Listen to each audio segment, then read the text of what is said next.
الشيطان الرجيم بسم الله الرحمن الرحيم بسم الله الرحمن الرحيم إن الحمد لله نحمده ونستعينه ونستغفره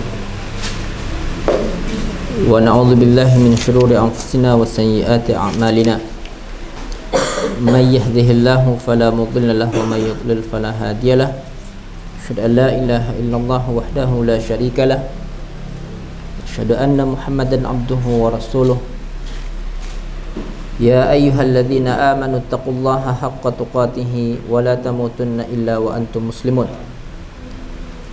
يا أيها الناس اتقوا ربكم الذي خلقكم من نفس واحدة وخلق منها زوجها وبث منهما رجالا كثيرا ونساء واتقوا الله الذي تساءلون به والأرحام إن الله كان عليكم رقيبا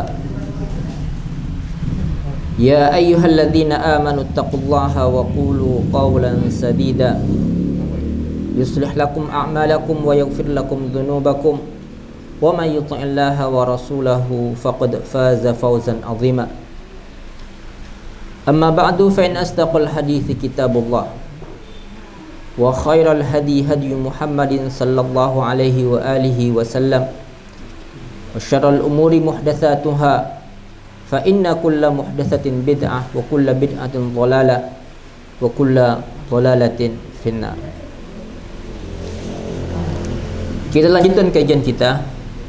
Sekarang kita masuk pada bab al-adzan. Bab tentang masalah adzan.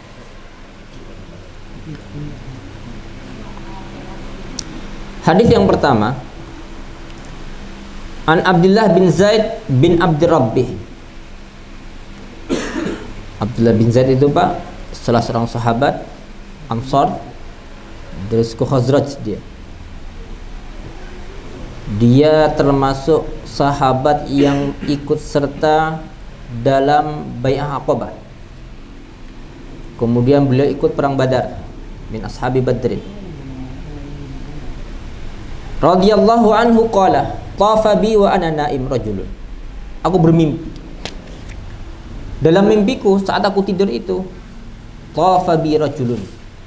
Ada orang laki-laki yang mengelilingi aku. Faqala, maka orang itu berkata, taqulu Allahu akbar, Allahu akbar. Katakan Allahu akbar, Allahu akbar. Fadzakaral adzan. Kemudian orang yang mengelilingi aku itu menyebutkan lafaz adzan. Seperti yang bisa kita dengar. Bagaimana lafaz adzannya? Bitarbi'it takbir bighairi tarji'. Takbirnya 4 kali. Jadi Allahu akbar, Allahu akbar. Allahu akbar, Allahu akbar. Berapa kali? 4. Tapi tanpa tarji'. Tarji' itu Pak, kalau ada salah satu contoh adzan Pak, itu menggunakan tarji'. Tarji' itu Pak, sebelum bilang asyhadu an la ilaha illallah, muadzin itu Pak mengucapkan dengan suara lirih. Setelah lirih diucapkan dengan suara keras. Itu tarji' namanya. Tapi ini enggak ada tarji'nya. Jadi lafaznya biasa, seperti yang kita dengar biasanya. Allahu akbar, Allahu akbar. Allahu akbar, Allahu akbar. Asyhadu an la ilaha illallah. Sudah dua-dua semuanya. Lafaznya dua-dua semuanya. Wal iqamatu furada. Adapun iqamah furada, lafaznya satu-satu semua. Lafaznya satu-satu semuanya. Jadi 2 takbir itu Pak dianggap 1. Kan lafaznya takbir berapa? 4. 2 takbir dianggap 1. Illa qad qamatis shalah. Jadi kalau dalam azan semua lafaz dua-dua. Semua lafaz dua-dua. Untuk iqamah semuanya satu-satu. Kecuali lafaz apa? Qad qamatis shalah. Itu dibaca 2 kali. Qala. Kemudian Abdullah bin Zaid berkata, "Falamma asbahtu." Pagi harinya ataitu Rasulullah sallallahu alaihi wasallam. Aku mendatangi Nabi sallallahu alaihi wasallam menceritakan mimpiku tadi malam. Bahwasanya dia melaku bermimpi ada orang laki-laki yang mengelilingi aku, kemudian dia menyebut lafaz takbir, lafaz adzan dan lafaz iqamah. Setelah Nabi sallallahu alaihi wasallam mendengar cerita itu, faqala, maka Nabi mengatakan, innaha la ru'ya haqqun. Itu adalah mimpi yang benar. Itu adalah mimpi yang benar. Hadis ini sahih, riwayat Imam Ahmad, Abu Dawud, dan disahihkan oleh Tirmidzi dan Ibnu Khuzaimah. Wa zada Ahmad, dalam riwayat Ahmad ada tambahannya, fi akhir qissati qauli Bilal fi al-fajr, as-salatu khairum minan naum. Kemudian dalam riwayat yang lain, riwayat Imam Ahmad, itu dalam adzan fajar ada tambahan as-salatu khairum minan naum. Salat itu lebih baik daripada tidur. Wal Ibnu Khuzaimah an Anas, dan dalam riwayat lain dari Ibnu Khuzaimah dari Anas bin Malik radhiyallahu an, minas sunnah, termasuk bagian dari sunnah. Kalau ada para sahabat Pak mengatakan minas sunnah, berarti marfu. Peristiwa itu mereka saksikan di masa Nabi sallallahu alaihi wasallam. Idza qala al-muadzin, kalau muadzin mengatakan fil fajri hayya 'alal falah, setelah dia mengatakan hayya 'alal falah, termasuk bagian dari sunnah muadzin mengatakan as-salatu khairum minan naum. Termasuk bagian dari sunnah setelah mengucapkan hayya 'alal falah, ketika adzan subuh mengucapkan as-salatu khairum minan naum.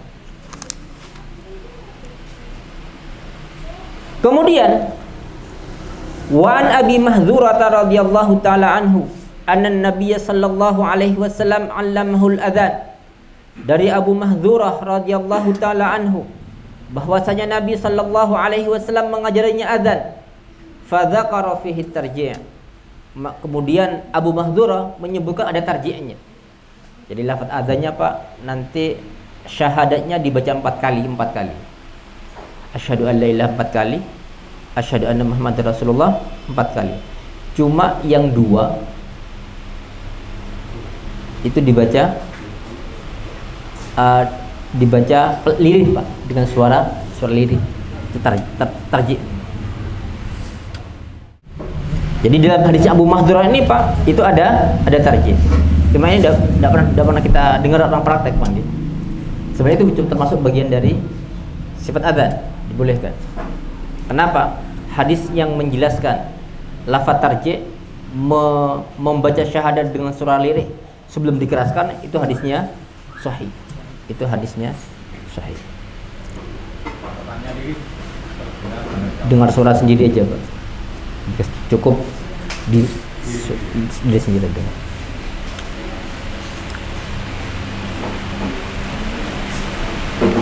Kalau dulu kan nggak ada pengeras Pak ya. Kalau dulu nggak ada pengeras. Akhrajahu Muslim. Walakin dzakartu fi awwalihi marratayn faqat. Tetapi ketika tarji' takbirnya cuma 2 kali Pak. Biasanya berapa kali? 4. Allahu akbar, Allahu akbar, Allahu akbar, Allahu akbar. Cuma dalam hadis ini Pak, takbirnya cuma disebut berapa kali? 2 kali. Tapi menggunakan tarji'. Tapi dalam riwayat yang lain Pak, yang dengan tarji' pun, dalam ini kan riwayat Muslim. Riwayat yang lain Pak, pakai tarji' tapi takbirnya 4 kali. Dan itu semuanya boleh Pak. Kenapa? Semuanya sahih dari Nabi sallallahu alaihi wasallam. Inilah yang disebut dengan ikhtilaf tanawwu. Ikhtilaf tanawwu itu Pak, berbeda tapi semuanya bisa dipakai. Kayak kita kalau setelah takbiratul ihram Pak, membaca doa iftitah, pakai kabirah boleh. Kemudian pakai Allahumma ba'id boleh. Pakai subuhun qudusun Rabbul malaikati waruh juga boleh, tidak apa-apa. Itu merupakan bagian khilaf tanawwu. Dan khilaf yang semacam itu Pak tidak perlu bahkan tidak boleh. Kayak tata cara sholat tarawih Pak. Tata cara sholat tarawih itu banyak sekali Pak. Ada 7 macam tata cara sholat tarawih. Terserah kita pakai yang mana. Yang paling ringan bagi kita yang mana. Gak usah saling mengingkari Pak, apalagi saling menyalahkan, bahkan sampai mengatakan tidak sah. Sampai mengatakan tidak sah. Ustaz, saya nggak mau tarawih di sana. Kenapa? Tarawihnya 4-4 katanya. Takut tidak sah saya. Enggak, Itu sahih dari Nabi sallallahu alaihi wasallam. Nabi pernah tarawih berapa kali? 4 diakhiri dengan 3. Dan itu sahih. Kemudian jadi redaksi hadis Pak, yang pertama Pak, redaksi azan itu Pak, yang pertama seperti yang biasa kita dengar. Yang kedua Pak, dengan menggunakan tarjih. Tapi takbirnya berapa kali? 2. Atau menggunakan tarjih, takbirnya tetap 4. Itu boleh Pak. Riwayatnya semuanya sahih. Boleh kita pakai semuanya. Nanti Pak kalau kita dengar azan kok berbeda Pak, ya jangan apa namanya. Selama ada riwayatnya sahih Pak, tidak masalah. Kemudian wa an Anas radhiyallahu taala anhu qala umira Bilalun ay yushaffi'al adzan. Bilal diperintahkan untuk menggenapkan azan. Maksudnya dua-dua Pak. Bilal diperintahkan untuk apa? Untuk menggenapkan. Syafa' itu Pak ganda Pak, 2. Kebalikan dari witir. Kalau witir kan ganjil. Wa ayyutirul iqamata, dan Bilal diperintahkan untuk mengganjilkan iqamah. Maksudnya satu-satu. Illal iqamata, kecuali lafaz qad qamatis shalah. Berapa kali? Tetap 2.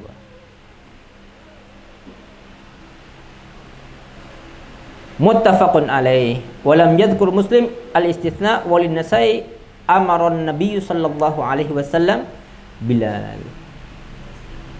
Kemudian wa an Abi Juhaifah radhiyallahu taala anhu qala raaitu Bilalan yu'adzinu wa atatabba'u fahu hahuna wa hahuna wa isba'ahu fi udhunaihi. Rawahu Ahmad wa Tirmidzi wa sahahahu. Abu Juhaifah radhiyallahu an mengatakan, aku melihat Bilal azan, maka aku mengikuti mulutnya. Kalau mulutnya ke kanan, dia ikut ke kanan. Kalau ke kiri, ikut ke kiri. Dan kedua jarinya itu masuk ke dalam telinganya. Itu juga bagian dari perbuatan sahabat Pak, yang dilakukan di masa Nabi sallallahu alaihi wasallam. Dan Nabi tidak mengingkarinya. Karena biasanya Pak, orang kalau suaranya keras Pak, kalau nggak ditutup telinganya berat Pak, berat, sakit gitu. Untuk telinga itu untuk memperpanjang nafas juga, untuk memperpanjang nafas.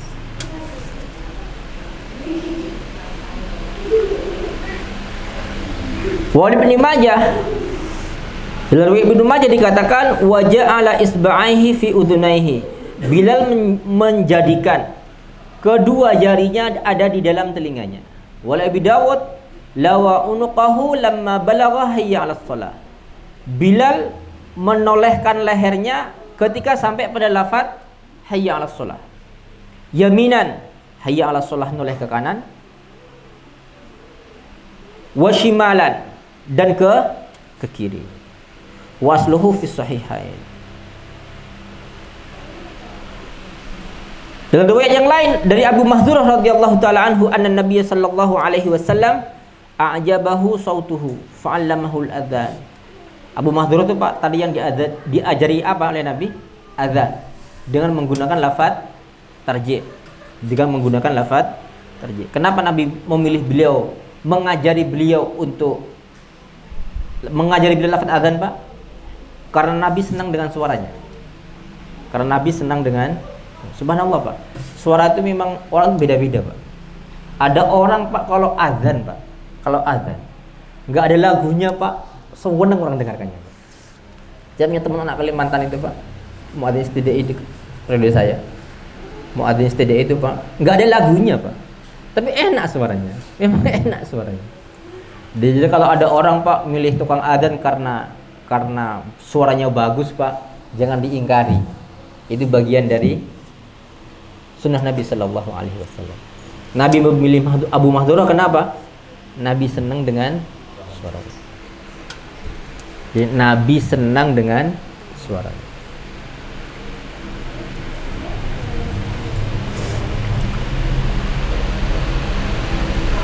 Jadi redaksinya Pak, anna Nabiy sallallahu alaihi wasallam ajabahu sautuhu. bahwasanya Nabi Shallallahu Alaihi Wasallam sangat senang dengan suaranya Abu Mahdhurah. Fa'allamahul adzan, maka Nabi mengajarinya lafaz adzan. Biar apa? Biar dia jadi tukang adzan. Wa an Jabir bin Samrah radhiyallahu taala anhu qala shallaitu ma'an Nabi sallallahu alaihi wasallam al-idain. Jabir mengatakan, Jabir bin Samurah, beliau mengatakan, aku salat bersama Nabi sallallahu alaihi wasallam. Salat hari raya. Jadi Jabir ini hari raya bersama Nabi sallallahu alaihi wasallam. Ghaira marratin wala marrataini, bukan cuma sekali dua kali, tapi sering. Artinya apa? Beliau banyak mendapati salat Idnya Nabi sallallahu alaihi wasallam. Bi ghairi adzanin wala iqamatin. Tanpa azan dan tanpa iqamah. Jadi salat Id itu Pak, enggak usah azan, enggak usah iqamah. Langsung salat. Langsung salat. Loh, azan kan bagus. Iya Pak, azan bagus kalau pada tempatnya. Kalau nggak pada tempatnya Pak, karena sesuatu itu Pak kalau bagus, tempatnya tidak bagus, bagus enggak? Enggak bagus. Agama itu Pak, agama itu milik Allah Subhanahu wa taala. Kita tidak boleh mengatakan ini bagian dari ajaran agama tanpa ada dalil yang sahih dari Quran maupun Sunnah. Barang siapa yang mengatakan ini berpahala, padahal Allah mengatakan tidak Pak, dan Rasul juga mengatakan tidak, yang mau ngasih pahala itu siapa? Kalau dia mengatakan Allah, dusta nggak dia? Dusta. Kapan Allah berjanji kepadanya bahwasanya Allah kalau melakukan ini akan memberinya pahala? Tak ada. Itu bahayanya bid'ah Pak.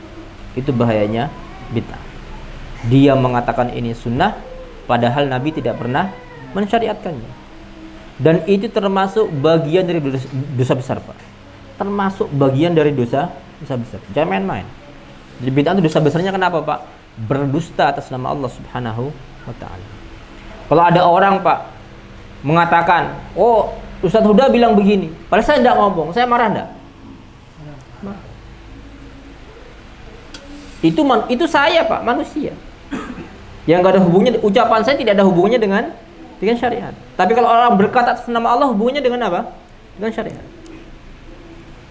Jadi kayak ada orang Pak, kenapa ada orang dalam banyak ayat Pak Allah Subhanahu wa taala mencela orang-orang yang berkata atas nama Allah tanpa dalil. Berdusta atas nama Allah itu merupakan dosa besar. Tidak boleh Pak. Jadi bid'ah itu Pak termasuk dosa besar. Kenapa? Termasuk bagian dari berdusta atas nama Allah Subhanahu wa taala. Barang siapa yang melakukan ini, maka Allah akan mengasih ini. Barang siapa yang membaca selawat apa? Nariyah umumnya Pak. Nanti akan Allah selamatkan dari bencana. Loh, yang ngomong gitu tuh siapa? Nabi? Enggak Pak, Nabi tidak pernah ngomong. Karena itu Pak, kalau kita mengatakan barang siapa baca selawat ini akan dapat ini, loh, dia dapat berita dari Allah siapa? Dari mana dia dapat berita dari Allah? Wahyu juga tidak. Oh, Pak Yai saya mimpi, loh. Kalau Pak Yai mimpi, Pak, wahyu apa bukan? Bukan. Kalau Nabi mimpi, Pak, wahyu. Tapi kalau kita mimpi Pak, ya kembang tidur. Bukan mimpi. Bukan wahyu Pak. Dan itu tidak menjadi tolak ukur syariat. Ini kesalahan Pak. Kalau para masyayikh mimpi Pak, bagi kalangan tertentu itu langsung menjadi dalil. Seandainya Pak Yainya mimpi itu jadi dalil Pak, bahayanya Pak kalau nanti Pak Yainya mimpi harta kamu sudah kasihkan saya Pak. Diikutin enggak Pak? Susah. Jadi mimpinya Pak Yai itu Pak bukan dalil, tidak boleh jadi dalil Pak, haram. Karena itu bukan dalil. Pak Yai kan orang soleh, mimpinya kan biasa benar. Jadi ini hubungannya dengan apa? Dengan syariat. Syariat itu dalilnya apa? Qala Allah, qala Rasulullah. Bukan mimpinya Pak Yai, bukan. Dahulu ada Pak. Ada orang Afrika, dia bermimpi menyembelih anaknya. Dia bangun Pak, ambil pisau disembelih anaknya. Tahun 80-an, peristiwa tahun 80-an. Baru dia tanya sama Pak Yai, sama seorang mufti, Pak, lu, kamu bukan Ibrahim, jawab. Kamu bukan Ibrahim.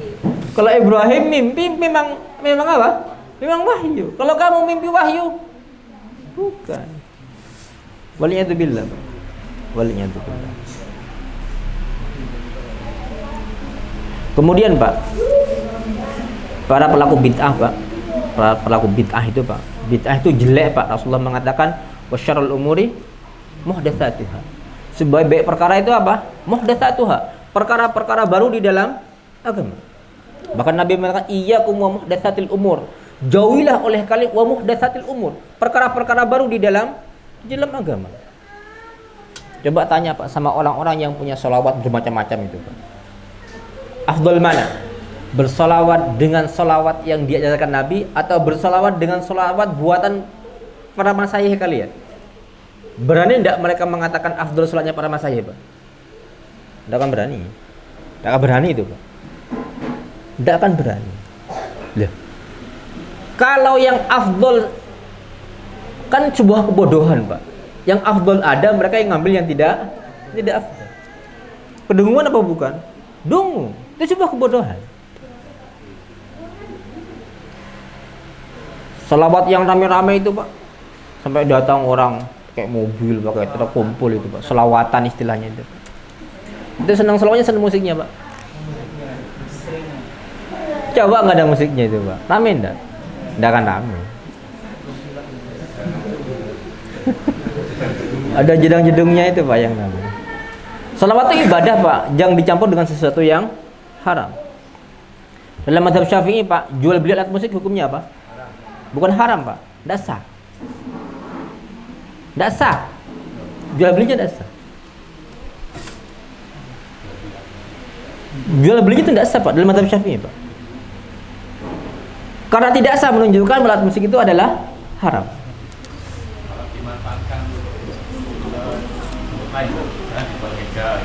Boleh. Gini Pak, menjual alat musik itu dibolehkan dengan syarat rudot. Rudot itu pecahannya Pak. Bisa dimanfaatkan, tidak apa-apa. Kayak ada gitar dari emas semuanya Pak. Dipecahkan, tidak apa-apa. Pecahannya dibeli itu, tidak apa-apa, boleh. Tapi kalau nggak bisa dibuat apa-apa Pak, tidak boleh dijual belikan itu. Kalau diambil harganya, apanya? dijual atau dibelikan meja. Nggak boleh, haram. Ya tidak boleh Pak, memang tidak boleh. Itu seperti kasusnya Pak, sama dengan ada ketika khamr diharamkan, ada anak yatim punya apa? Punya khamr. Kalau dimusnahkan eman, ya Rasulullah boleh kata jual? Nggak boleh. Sama Nabi dilarang. Kan harta anak yatim itu. Musnahkan. Musnahkan. Biasa dengan tabungan yang di berhalak-berhalak kan terus biasa berhalak. Itu kan perhatikan Pak, kalau alat musik haram lidzatihi. Haram lidzatihi. Kalau harta berhala haram karena apa? Li ghairihi apa lidzatihi? Paham nggih? Itu kayak khamr Pak. Ya khamr. Jadi hati-hati Pak. Jadi kita kalau beragama Pak, lihat dulu. Ini Allah nyuruh apa enggak? Kalau Allah nyuruh, laksanakan. Kalau enggak Pak, kita mengamalkan sebuah amalan Pak, yang kita cari apa? Pahala. Kalau Allah enggak nyuruh Pak, Allah mau ngasih pahala? Yang mau ngasih pahala siapa? Karena itu Pak, Nabi itu berulang-ulang Pak. Bahkan setiap beliau mau khutbah Pak, fa idastaqal hadithi kitabullah. Itu sunnah Pak. Nabi kalau khutbah itu yang dibaca. Nabi kalau khutbah itu yang dibaca. Karena itu ada istilah khutbah apa namanya? Khutbatul hajah. Itu adalah khutbatul hajah. Jadi dalam hadis ini Pak, Jabir mengatakan berulang-ulang aku sholat Id bersama Nabi sallallahu alaihi wasallam. Beliau tidak pernah sholat Id dengan menggunakan adzan, tidak pula menggunakan iqamah. Kemudian wa Nabi Qatadah radhiyallahu taala anhu fil hadis tawil fi naumihim anis shalah. Jadi ceritanya begini Pak. Sepulangnya dari Khaibar, Rasulullah sallallahu alaihi wasallam dan para sahabat itu Pak ketiduran semuanya Pak. Subuh enggak ada yang bangun. Subuh tuh enggak ada yang bangun sampai matahari terbit. Setelah matahari terbit semuanya bangun Pak. Nabi sallallahu alaihi wasallam memerintahkan Bilal untuk azan. Memerintahkan Bilal untuk azan. Fasallan Nabi sallallahu alaihi wasallam kama yasna'u kulla yaumin. Maka Nabi sallallahu alaihi wasallam kemudian salat sebagaimana salat biasanya. Jadi ini merupakan dalil, Pak. Barang siapa yang umpamanya, Pak, ada orang, Pak, ketiduran semuanya karena ngelembur umpamanya. Gak ada yang bangun matahari sudah, meskipun kodok, Pak, maka disunahkan untuk apa? Adzan terlebih. Itu merupakan bagian dari sunnah Rasulullah sallallahu alaihi wasallam. Walahu an Jabir radhiyallahu anhu anna Nabiy sallallahu alaihi wasallam atal Muzdalifata fa shalla biha al-maghrib wal isya bi adzanin wahidin wa iqamataini. Dalam riwayat Muslim dari Jabir radhiyallahu taala anhu bahwasanya Nabi sallallahu alaihi wasallam atal Muzdalifata, ketika datang ke Muzdalifah. Muzdalifah itu Nabi ke Muzdalifah. Kalau orang, Pak, berhaji ada di Muzdalifah, sebelumnya lakukan apa? Wukuf ya. Setelah wukuf, malamnya ke Muzdalifah. Nabi ketika di Muzdalifah, fasalla bihal maghrib wal isya, maka Nabi sallallahu alaihi wasallam di Muzdalifah menjamak apa? Maghrib dan isya. Bi adzanin wahidin wa iqamataini. Adzannya sekali, iqamahnya 2 kali. Jadi kalau kita mau jamaah, Pak, mau jamaah dalam safar umpamanya, Pak, kok kita mau menjamak maghrib dan isya, maka adzannya sekali, adzan, iqamah untuk maghrib, iqamah lagi untuk sholat isya. Sebagaimana Nabi sallallahu alaihi wasallam ketika di Muzdalifah, ketika menjamak maghrib dan isya, adzannya sekali, iqamahnya berapa kali? 2 kali. Iya, seperti itu ya, Pak. Walahu an Ibnu Umar radhiyallahu taala anhuma jama'an Nabi sallallahu alaihi wasallam bainal maghribi wal isya bi iqamatin wahidah.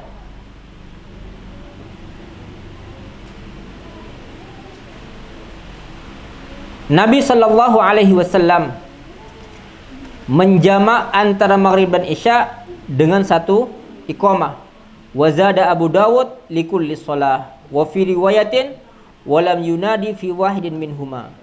Jadi di sini, Pak, Nabi sallallahu alaihi wasallam pernah menjamak antara maghrib dan isya. Iqamahnya cuma sekali. Ada tambahan, Pak, enggak ada azan waktu itu, enggak ada azan. Tapi riwayat ini, Pak, masih lebih kuat dibanding yang pertama. Jadi azan 2 iqamah atau azan dengan 1 iqamah. Itu dibolehkan, Pak. Tapi dua-duanya menggunakan azan. Cuma iqamahnya, Pak, bisa sekali, bisa 2 kali.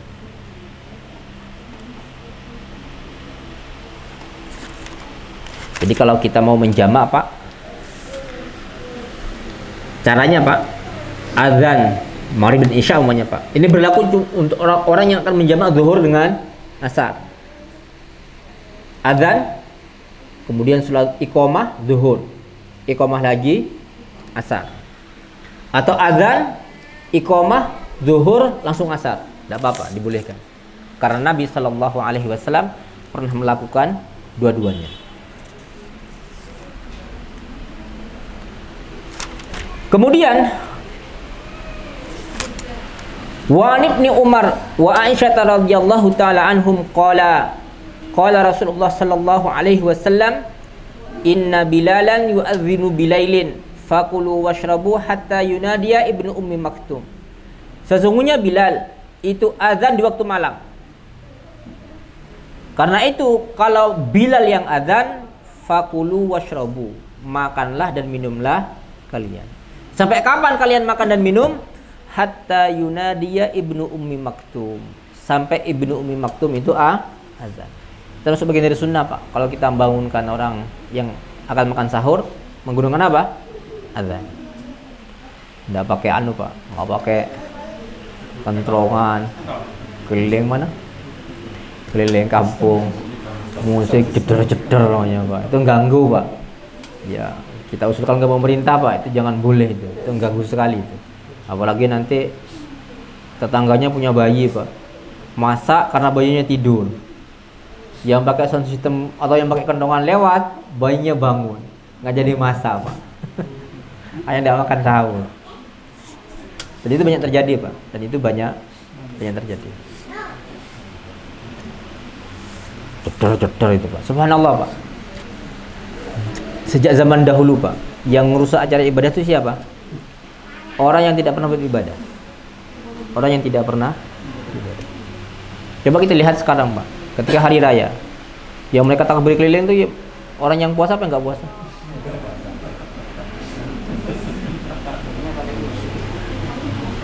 Yang bakal mercon Pak, siapa mereka? Yang biasa puasa Pak, yang mereka betul-betul tulus puasanya Pak, itu Pak yang rusak dari dulu Pak. Justru Pak, orang-orang yang rusak ibadah itu siapa? Orang-orang yang fasik, orang yang suka sholawat betul Pak, sebagaimana Nabi bersolawat dan para sahabat bersolawat. Pernah nggak mereka berpikir untuk nambahi sholawat dengan musik? Siapa yang nambahi sholawat dengan musik? Penyanyi kan, zikir kasih musik, kerjanya apa? Nyanyi. Sejak zaman dahulu Pak, sejak zaman. Jadi kalau ibadah itu ngikuti hawa nafsunya para penyanyi Pak, orang-orang yang fasik Pak, rusak agama ini. Jadi agama ini Pak harus ikut siapa? Ikut dalil, tidak boleh ikut orang. Oh Pak Yai saya bilang begini, enggak Pak, enggak bisa. Ucapan Pak Yai bukan dalil, tapi perlu didalili. Ada dalil enggak yang sesuai dengan ucapan Pak Yai? Kalau ada Pak ambil, kalau enggak ada buang. Kaidahnya Pak, sekarang banyak orang begini Pak, kalau dikatakan ini nggak ada sunnahnya, loh Pak Yai loh yang ngomong, Pak Yai kan pewaris para nabi, kan iya Pak.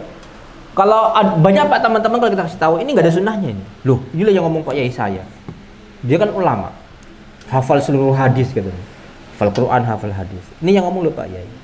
Ingat Pak, Pak Yai itu atau ulama itu pewaris para nabi. Kalau yang dia berikan kepada kita hasilnya warisan dari Nabi Pak ambil, tapi oleh megawe dewe Pak jangan diambil. Sekarang Nabi tidak ngasih tahu, tidak pernah ngajarkan. Kok Pak Yai tiba-tiba ngomong? Pak Yai dapat dari mana? Dari warisan apa dari kerja sendiri Pak? Kerja sendiri, jangan diambil. Karena Nabi mengatakan al ulama warasatul anbiya. Ulama itu adalah pewaris para. Kenapa Nabi bilang seperti itu Pak? Artinya apa? Kalau yang diberikan ulama itu warisan dari aku, gitu Pak, ambil. Kalau bukan warisan dari aku, jangan diambil. Oleh karena itu Pak, di Quran itu Pak, Allah sering menceritakan orang yang ikut dan yang diikuti Pak, ketika sama-sama dimasukkan ke dalam neraka. Nah itu Quran itu Pak. Kata yang ikut, loh, aku di dunia dulu ikut kamu, gara-gara ikut kamu aku masuk ke dalam neraka. Sudah sama-sama masuk neraka sekarang, kata yang diikuti. Hati-hati Pak. Jadi kita Pak kalau mengikuti ucapan seseorang Pak, jangan diterima karena orangnya, terimalah karena dalilnya.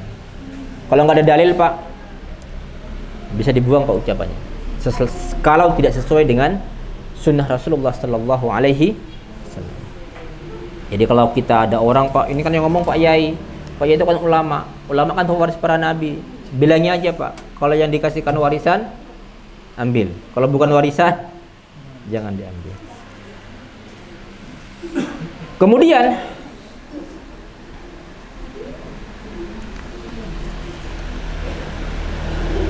wa Ibnu Umar radhiyallahu taala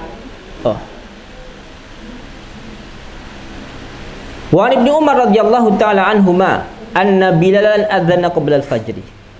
Dan Ibnu Umar radhiyallahu taala dia berkata bahwasanya Bilal azan sebelum fajar. Fa amarahu an-nabiy sallallahu alaihi wasallam ay yarji'a fayunadi ala innal abda nama. Hadis ini dhaif.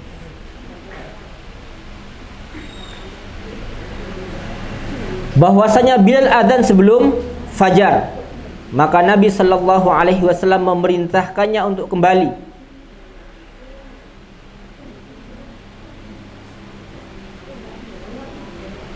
Untuk azan lagi Pak ketika masuk. Jadi Bilal itu Pak di sini di dalam pensyarah mengatakan Bilal itu azan sebelum masuk waktu fajar. Maka Nabi sallallahu alaihi wasallam karena belum masuk waktu fajar memerintahkan beliau untuk azan lagi setelah masuk fajar. Ini peristiwa ini Pak terjadi sebelum disyariatkannya azan sebelum fajar untuk membangunkan orang-orang yang akan berpuasa bila mereka makan sahur. Cuma hadis ini dhaif. Wa an Abi Sa'id Al-Khudri radhiyallahu taala anhu qala Rasulullah sallallahu alaihi wasallam idza sami'tumun nida faqulu mithla ma yaqulul muadzin. Kalau kalian mendengar azan, ucapkanlah seperti apa yang diucapkan oleh muadzin. Sama persis, Pak. Kecuali hayya 'alas shalah dan hayya 'alal falah. Kalau apa? Sama suatu khairun minan. Jangan apa nanya? Sadaqta. Gimana lafaznya Pak yang biar orang sadaqta wa barakta wa ana ala dzalika minasyahidin Pak ya. Enggak Pak, sama. Yang berbeda cuma apa? Hayya 'alas shalah dan hayya 'alal falah. Jawabannya apa? La haula wala quwata illa billah. Wali Muslim an Umar radhiyallahu taala anhu fi fadlil qawli kama yaqul muadzin kalimatan siwal hal alati fa yaqul la haula wala quwata illa billah. Wa an Utsman bin Abil As radhiyallahu taala anhu annahu qala ya Rasulullah ij'alni imama qaumi. Ya Rasulullah, jadi Utsman bin Abil As ini Pak meminta kepada Nabi agar Nabi mengangkatnya menjadi imam di kaumnya. Faqala, maka Nabi mengatakan kepadanya anta imamuhum, ya kamu jadi imam. Waqtadi bi afihim, kalau kamu jadi imam jadikan patokan untuk panjang pendeknya salat kamu orang yang paling lemah di antara mereka. Jadi kalau jadi imam Pak, jadi imam yang jadi patokan kita untuk panjang dan pendeknya salat kita siapa? Jangan kita Pak, tapi orang yang paling lemah. Biar semuanya kebagian Pak. Kalau kita ngambil yang paling kuat Pak, nanti yang lemah tidak mampu. Tapi kalau ngambil yang paling lemah, yang paling kuat mampu. Sebenarnya Pak, untuk para guru pun Pak perhatikan hal ini. Kalau kita ngajari orang jamaah seperti ini Pak ya, kemampuannya kan tidak sama. Kemampuan untuk memahami tidak sama. Gunakan bahasa yang bisa difahami oleh orang yang paling lemah di antara mereka. Jadi kalau kita ngajar, apapun yang kita ajarkan Pak, ilmu apa, kalau memang perlu penjelasan lebih Pak, khususkan mereka yang apa namanya, yang memiliki. Kalau memang kita mau nambahi untuk mereka yang kuat-kuat Pak, khususkan waktu sendiri. Kalau memang ada yang ingin sholat panjang Pak, ya sholat sendirian, sholat sunnah maunya Pak, panjangkan tidak apa-apa, dibolehkan. Tapi kalau berjamaah, imam harus memperhatikan yang paling lemah. Wattakhidh muadzinan la ya'khudhu ala adzanihi ajra. Dan angkatlah seorang muadzin yang tidak mengambil upah dari adzannya. Ini Pak, ngambil upah dari adzan. Boleh enggak? Kalau upah enggak boleh Pak. Kalau upah Nabi melarang masalahnya. Sekarang kayak di Masjidil Haram kan ada upah Pak. Begini Pak, kita harus paham kaidah upah. Kaidah menggaji orang itu Pak, dalam agama banyak Pak. Umpamanya, ini ada kerjaan begini modelnya. Mau ndak kamu tak gaji sekian? Upah apa bukan Pak? Upah. Sekarang, barang siapa yang melakukan ini tak kasih uang sekian, upah apa bukan? Upah apa bukan? Apa? Hadiah. Itulah yang disebut dengan ju'ala. Barang siapa yang adzan di sini tak kasih bulanan sekian, upah apa bukan? Itu bedanya Pak. Bedanya tipis-tipis Pak. Jadi jangan mengatakan Ustadz tuh apa ngajar agama kok dapat upah? Tak mesti Pak. Upah itu Pak, dalam kaidah agama Pak, upah itu Pak kerjaan harus jelas. Kerjaan harus jelas. Upahnya pun harus jelas di awal. Itu upah Pak. Tapi kalau kita ngajar dikasih seanunya, upah apa bukan? Upah apa bukan? Bukan upah. Kalau upah Pak harus ada kesepakatan. Harus ada kesepakatan. Jadi kita jangan Pak, jangan berhati-hati kalau berbicara Pak. Karena itu para ulama mengatakan Pak, muadzin kayak di Mekah, di mana itu Pak. Imam itu Pak. Itu sebenarnya bukan upah Pak. Itu adalah hadiah. Jadi itu dibolehkan Pak. Kemudian Pak, untuk masalah ngajar, kalau bahasan ini Pak, saya sarankan sampean baca bukunya Ustaz Irwandi. Baca bukunya Ustaz Irwandi. Subhanallah Pak, beliau bagus sekali menjelaskannya. Antara upah, harta haram, kontemporer. Harta haram itu bagus sekali Pak. Jadi untuk masalah ini Pak. Kalau sampean bingung masalah hadiah Pak, masalah antara hadiah, ju'ala dengan upah Pak, begini Pak. Kalau ada orang kehilangan dompet, kalau saya nemu dompet Pak, saya tahu pemiliknya, hukum mengembalikan apa Pak? Wajib kan? Wajib mengembalikan. Ada orang kehilangan dompet, di situ ada KTP-nya. Yang nemu tahu enggak Pak siapa pemiliknya? Mau ada KTP-nya? Tahu. Dicari bisa enggak? Bisa. Mengembalikan bagi dia hukumnya apa? Wajib. Tapi sebelumnya Pak, yang nemuin sudah dapat berita. Orang yang kehilangan itu ngomong, barang siapa yang nemukan dompet saya, tak kasih uang 1 juta. Ketika dia mengembalikan, hukumnya apa? Wajib. Nerima upah dari kewajiban, hukumnya apa? Boleh enggak? Enggak boleh. Tapi kondisi seperti itu boleh enggak? Boleh. Kenapa? Karena itu bukan upah, tapi apa? Ju'ala. Itu adalah ju'ala, bukan upah. Jadi hati-hati Pak. Kalau yang menentukan nominal. Apanya? Karena saya pernah kehilangan dompet, terus menentukan nominal. Saya minta 300. Kalau sampai ya itu Pak. Masalahnya sampai nggak ada ju'ala sebelumnya, nggak woro-woro Pak, nggak ada sayembara istilahnya Pak. Nggak boleh Pak. Nekan itu Pak. Seandainya dia gitu kan mau enggak? Yang nemu itu Pak, seandainya yang nemu dompet sampean itu suatu saat kehilangan, digitukan sama sampean mau enggak? Enggak akan mau. Jadi kalau kita Pak, boleh apa enggak? Pikir dulu Pak. Seandainya saya digitukan mau apa enggak? Kalau enggak mau jangan, berarti enggak boleh. Berarti tidak boleh. Kenapa Allah Rasulullah mengatakan la yu'minu ahadukum hatta yuhibba li akhihi ma yuhibbu li nafsihi. Jadi kalau kita pikir dulu Pak, ini boleh apa enggak? Balik posisinya Pak. Seandainya saya diginikan mau enggak? Oh kalau enggak mau jangan Pak. Kadang-kadang Pak sesuatu itu Pak secara hukum Pak halal haram kadang-kadang halal Pak. Tapi secara sosial kadang-kadang tidak boleh. Cukup sekian bagi. Insyaallah pekan depan kita akan masuk pada hadis yang ke 194. Aku qouli hadza wa astaghfirullah li wa lakum innahu wal ghafurur rahim. Subhanakallahumma hamdika asyhadu an la ilaha illa anta astaghfiruka wa atubu ilaik.